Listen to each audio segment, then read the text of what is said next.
Buenas tardes, vamos a continuar con las clases de Derecho Agrario. Esta clase que vamos a comentar fue el segundo tema de la clase del 9 de junio del año 2020. El segundo tema que comentamos en esta clase fue la adopción del dominio pleno. Así que bueno, vamos a empezar hablando de lo que es el dominio pleno. Realmente es una conversión de tierra de la parcela a propiedad privada. Es una especie de propiedad privada, no del todo, no se tienen en un momento dado. Hay ciertas características, ¿verdad?, que nos impiden pensar en esa parcela como totalmente de propiedad privada. Sí hay una cierta característica que vamos a conocer aquí, es una labor, una tarea antes de realmente convertirse en propiedad privada. Sí, así que vamos a entender que dominio pleno es aquella parcela que se ha transformado, que se ha convertido en propiedad privada, ¿sí?, en una propiedad, la propiedad de un particular, ¿sí?, siempre y cuando se hayan cumplido los requisitos que marca la propia ley agraria, ¿sí? Así que bueno, vamos a conocer los requisitos que hay, ¿verdad?, para poder convertir nuestra parcela, para poder adoptar el dominio pleno, ¿sí? Y este trámite, esta institución la vamos a encontrar regulada en el artículo 81 de la ley agraria, ¿sí? En ese artículo 81 se nos explica, ¿verdad?, que cuando la mayor parte de las parcelas han sido ya delimitadas y asignadas, ¿sí? Delimitar significa pues establecer un límite entre cada una de ellas, ¿sí?, a través del apeo y el deslinde, claro está, y que ha sido asignada esa parcela, esa área geográfica determinada a un ejidatario, ¿sí?, pues podemos decir que ya puede adoptarse el dominio pleno, ¿sí?, sobre esa parcela determinada o sobre ese conjunto de parcelas, ¿sí? Quienes en un momento dado los ejidatarios decidan, en cualquier momento pueden decidir adoptar el dominio pleno. Regularmente este requisito ya se puede decir que está cumplido, ¿sí?, puesto que en el año de 1992 a través de Procede, ¿sí?, el programa Procede, se llevó a cabo la delimitación y asignación de parcelas. Por lo tanto, la mayoría de los ejidos ya tiene este requisito, ¿sí? Hay un acta de asamblea, ¿verdad?, donde se llevó a cabo la delimitación y la asignación de parcelas, que es regularmente del año de 1992. ¿Sí? Habrá que consultarlo con cada ejido, ¿sí?, que regularmente ya tienen esta asignación, ya tienen esta delimitación que se hizo desde el año de 1992. Bien, después de que se ha hecho esta asamblea, que ya tiene su acta correspondiente de delimitación y asignación de parcelas, hay que hacer una nueva asamblea donde se autoriza, ¿sí?, que los ejidatarios pueden adoptar el dominio pleno. Es como una especie de autorización, indiscutiblemente, ¿sí? Por esa razón esta asamblea no puede en un momento dado omitirse, ¿sí? Lo marca el artículo 81, ¿sí? Además de eso, esta asamblea debe cumplir con todos los requisitos que marcan los artículos 24, 28 y 31. Sí, esos artículos nos mencionan cómo los requisitos que debe cumplir la asamblea, los pasos que se deben dar para que esa asamblea sea válida, ¿sí? Así que si hacemos nuestra asamblea, de esta debe ser válida porque ha cumplido con todos los requisitos, ¿sí? Y ya una vez que cumplimos con todos ellos, en esa asamblea que va a ser válida, ¿sí?, vamos a decidir, ¿verdad?, que los ejidatarios, se va a decidir que los ejidatarios puedan adoptar el dominio pleno, ¿sí? Después de esto, una vez que ya se han hecho esto y que ya tenemos estas dos asambleas, la de delimitación y asignación de la parcela, y donde la asamblea, ¿sí?, la asamblea autoriza a los ejidatarios a adoptar el dominio pleno, pues una vez que tenemos estas dos actas, podemos dar el tercer paso, ¿sí? El tercer paso, que lo encontramos en el artículo 82. Una vez que ya se han realizado estas dos asambleas, tendremos que acudir al Registro Agrario Nacional, ¿verdad?, para solicitar la adopción del dominio pleno, ¿sí? Es aquí donde realmente se va a hacer. En los 12 primeros pasos, ¿sí?, hemos simplemente realizado actos para llegar a este tercer paso, que es la solicitud de la adopción del dominio pleno ante el Registro Agrario Nacional, ¿sí?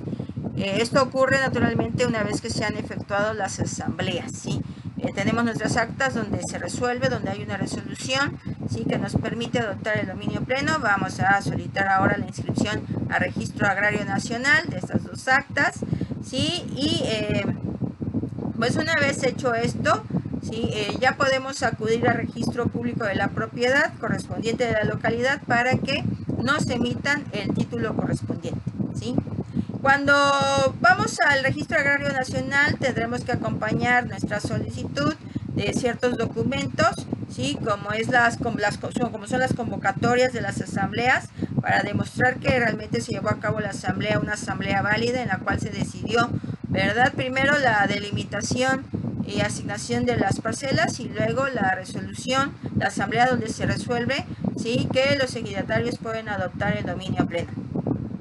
Estas actas de asamblea se presentan en original y copia, el padrón de ejidatarios y la identificación oficial, obviamente, de cada ejidatario que vaya a adoptar el dominio pleno. Así que bueno, esos son los requisitos que en un momento dado se dan, ¿sí?, para la adopción del dominio pleno. Hay algo que es importante comentar, ¿sí? Como se ha adoptado el dominio pleno, estas tierras se puede decir que se han convertido en propiedad privada. Sin embargo, vamos a explicar que una vez que se ha hecho esto, no significa que las demás tierras, y esto es hablando de las tierras de uso común y de las tierras de asentamiento humano, vayan a perder, ¿verdad?, ese régimen, que vayan a perder esa calidad. Siguen siendo, sí, perteneciendo al régimen ejidal. No así la tierra parcelada que ha adoptado el dominio pleno, sí quedará sujeta a las disposiciones del derecho común, sí, seguramente quedarán sujetas al derecho civil, o puede ser al derecho mercantil, según sea el caso. Muy bien, por lo tanto, la adopción del dominio pleno sobre las parcelas ejidales no implica cambio alguno en la naturaleza jurídica de las demás tierras ejidales. Esto es importante que lo recuerden, ¿sí? El hecho de que una parte, ¿verdad?, de las tierras parceladas, la parcela de un ejidatario, haya adoptado el dominio pleno, no significa que las demás tierras vayan a perder su naturaleza. Conservan su naturaleza, sí, no significa que continúa en el régimen, sí, legal, el régimen ejidal, sí, y naturalmente la organización del ejido no debe quedar alterada, no queda alterada. Muy bien, una vez que ya hemos adoptado el dominio pleno sobre nuestra tierra, que ya no es parcela, ¿sí?, podemos, y esta es la característica principal por la cual muchas personas, muchos ejidatarios adoptan el dominio pleno, es que podemos en un momento dado enajenarla a quien en un momento dado se nos ocurra, ¿sí? Cuando es una parcela, hemos visto que no se puede enajenar a cualquiera, hay un derecho del tanto para la enajenación, ¿sí? Y si esas personas no ejercen su derecho al tanto, pues entonces pueden enajenarla a un ejidatario o a un vecindado del mismo núcleo de población. Pero esto solo ocurre con las parcelas. Cuando se adopta el dominio pleno, ya esto desaparece en cierta forma. Vamos a pensar entonces que podemos enajenar también el dominio pleno. Sí, solamente que hay que tomar y distinguir la primera enajenación de una tierra que ha adoptado el dominio pleno, ¿sí?, a una segunda enajenación. En la primera enajenación debemos cumplir ciertos requisitos que nos marca el artículo 84 de la Ley Agraria, ¿sí? Este artículo nos menciona que en el caso de la primera enajenación de parcelas sobre las que se hubiese adoptado el dominio pleno, los familiares del enajenante, las personas que hayan trabajado dichas parcelas por más de un año, los ejidatarios, los avecindados y el núcleo de población ejidal, en ese orden, gozarán del derecho de tanto. Recuerden, esto solamente ocurre si cuando se va a hacer la enajenación, si la primera enajenación de una tierra que adoptó el dominio pleno. Esto significa que en la segunda enajenación este requisito ya no es necesario cumplirlo. Esto es única y exclusivamente para la primera enajenación. Nos marca un derecho del tanto para ciertas personas, ¿sí? Que hay un orden también en la forma en la que deben ejercer el derecho del tanto, ¿sí? Primero, pues va a ser la familia, ¿verdad? Los familiares del enajenante. Sí, al hablar de familiares, bueno, estamos hablando de la esposa, del hijo y incluso más allá, porque si hablamos de familiares, entonces estamos hablando de familiares no solamente en línea recta, sino también en línea colateral, ¿sí? Esos son los familiares. La familia solamente abarca la línea recta, sí, pero como estamos hablando de familiares, el artículo 84 marca familiares, significa que también hay que considerar a la línea colateral. Muy bien, si ninguno de ellos quiere adquirir la tierra, ¿sí? Que de dominio pleno, sí, pues entonces ahora sí ya podemos pasar a ofrecerla a otras personas en el orden, ¿verdad? Que está marcado en el artículo 84 y que va aquella persona que trabajó la parcela por más de un año, ¿sí? En el caso de que él no quiera ejercer el derecho del tanto, pues entonces continuaría el avecindado, el núcleo de población ejidal en último lugar, ¿sí? Para poder en un momento dado llevar a cabo la enajenación. Este derecho del tanto deben ejercerlo dentro del término de 30 días contados a partir de la notificación a cuyo vencimiento caducará tal derecho. Sí, el derecho del tanto caduca, así que hay que tener mucho cuidado de ejercerlo dentro de los 30 días a partir de la notificación, ¿sí? Quiere decir que cuando la persona que tiene adoptado el dominio pleno quiere enajenar esas tierras, tendrá que hacer una notificación a aquellas personas que tienen el ejercicio del derecho del tanto, ¿sí? Si esto no se hace, indiscutiblemente va a carecer de validez el acto, ¿sí? Por no haber cumplido con los requisitos legales. En este caso, el artículo 84 de la Ley Agraria. Es muy claro, el artículo 84 nos dice que si no se hace la notificación, la venta podrá ser anulada. Bien, el comisariado ejidal y el consejo de vigilancia serán responsables de verificar que se cumpla con esta disposición. Así que vemos que a pesar de adoptar el dominio pleno, cuando menos en la primera enajenación tenemos algunas limitantes, algunas restricciones por parte de la ley, ¿sí? Y tenemos vigilancia con respecto al cumplimiento de esta que dispone el artículo 84. Y eso recae en el comisariado ejidal y en el consejo de vigilancia. Las notificaciones hay que hacerlas ante dos testigos o ante fedatario público, ¿sí? Lo recomendable es pues, que se haga ante fedatario público para que tenga un cierto valor de documento público, ¿sí? Y de esta manera surtirá los efectos la notificación personal a quienes gocen de ese derecho de tanto. En el caso de no conocer el domicilio de las personas a las que debe notificárseles para que puedan ejercer su derecho del tanto, ¿sí? Hay un procedimiento, ¿verdad? No puedo ir ante el fedatario público para que en un momento dado él sea el que directamente le notifique o la persona que va a enajenar por primera vez la tierra que ha sido adoptada en pleno. No desconozco el domicilio, no puedo hacer directamente la notificación. Por lo tanto, debo hacer, ¿verdad? Una forma, ¿sí? Especial, ¿sí? Para cuando esto suceda, ¿sí? En el caso de no conocer el domicilio, ¿sí? El comisariado ejidal, bajo su responsabilidad, publicará, ¿sí? En los lugares más visibles del ejido, ¿sí? Una relación de los bienes o derechos que se van a enajenar.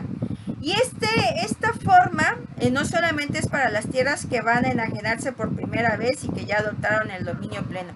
Esta formulita también la vamos a aplicar al enajenar los derechos del ejidatario, ¿sí? Los derechos parcelarios del ejidatario. Esta fórmula se aplica tanto para el artículo 80 de la Ley Agraria, que habla de los derechos, la enajenación de derechos parcelarios, cuando también se habla de la enajenación de las tierras que han adoptado el dominio pleno, ¿sí? Así que bueno, puede ocurrir que conozcamos el domicilio de la persona a la que le vamos a a trasladar el dominio, ¿sí? Si conocemos el domicilio, pues entonces vamos a notificarle directamente. Pero en el caso de no conocer el domicilio de aquellas personas que deben ejercer el derecho del tanto, pues entonces vamos a recurrir, vamos a hacerlo a través del comisariado ejidal, y este tiene la tarea, ¿verdad?, la responsabilidad de colocar visiblemente los lugares más visibles del ejido, ¿sí?, los bienes que en un momento dado se van a enajenar, ya sea el derecho parcelario o tratándose de tierras que han adoptado el dominio pleno. Muy bien, el artículo 85 también es un artículo que forma parte de las tierras que adoptan el dominio pleno. En este caso, hay un caso especial en el artículo 85, y es cuando se presenta el ejercicio simultáneo del derecho del tanto. Esto significa que hay dos personas, ¿verdad?, que tienen derecho del tanto y quieren ejercerlo en el mismo momento, de manera simultánea, ¿sí?, en el mismo acto, si quieren llevar a cabo el ejercicio de su derecho del tanto. Y se hace a través de las posturas iguales, ¿sí? La postura en un momento dado es pues ahora sí que la participación, ¿sí?, en esa enajenación, ¿sí?, con una cantidad, ¿verdad?, igual en este caso, ¿sí?, las dos partes, y bueno, tienen por lo tanto el mismo derecho, ¿sí? Así que el comisariado ejidal, ante la presencia del federatario público cuando ocurra esto, realizará un sorteo para determinar a quién le corresponde la preferencia. Pero recuerden, esto solo ocurre cuando hay posturas iguales, porque hay dos personas que han ejercido el derecho del tanto de manera simultánea. Muy bien, y con esto termino de explicar lo que es la adopción del dominio pleno y la enajenación de tierras que han adoptado el dominio pleno. No me despido, nos vemos en el siguiente tema, ¿sí? Y hasta la próxima.